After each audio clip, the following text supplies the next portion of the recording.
ఒక వేసవి మధ్యాహ్నం ఒక గ్రాస్ హాపర్ పొలంలో ఉల్లాసంగా ఎగిరి పాటలు పాడుతూ ఆహ్లాదంగా కాలం గడుపుతుండేది.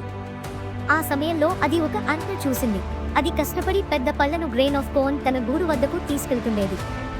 ఆ గ్రాస్ హాపర్ చాలా అలసత్వంగా ఉండేది. తనకు చేసే పనేమీ లేదని భావించేది. అందుకే ఆ అంట్ను చూసి ఇలా అడిగింది, నీకు ఈతంత కష్టపడటానికి ఏముంది?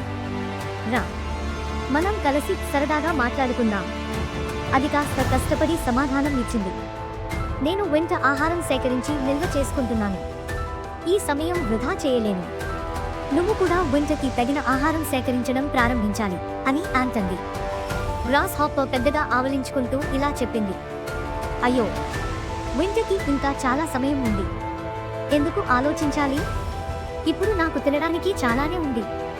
అలా చెప్పి గ్రాస్ హాపర్ తిరిగి తన సరదా జీవితాన్ని కొనసాగించింది. కానీ యాంట్ మాత్రం ఆగకుండా కష్టపడి ఆహారం సేకరించేది. రోజులు గడిచాయి, నెలలు మారాయి, శీతాకాలం వచ్చేసింది. ఇప్పుడు ఆకులు పడిపోయాయి, గడ్డి ఎండిపోయింది. గ్రాస్ హాపర్ వద్ద తినడానికి ఏమీ లేదు. బయట మంచు పడుతోంది, దాక్కునే చోటు కూడా లేదు. అది ఆకలితో, చలితో చాలా బాధపడింది.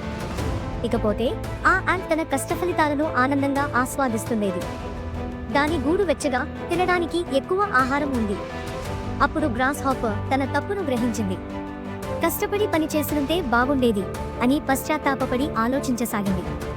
ఈ కథ మనకు ఒక ముఖ్యమైన పాఠాన్ని చెబుతోంది. ఇప్పుడే కష్టపడి పని చేయాలి, తద్వారా భవిష్యత్తులో సమస్యలను ఎదుర్కొనకుండా ఆనందంగా జీవించవచ్చు.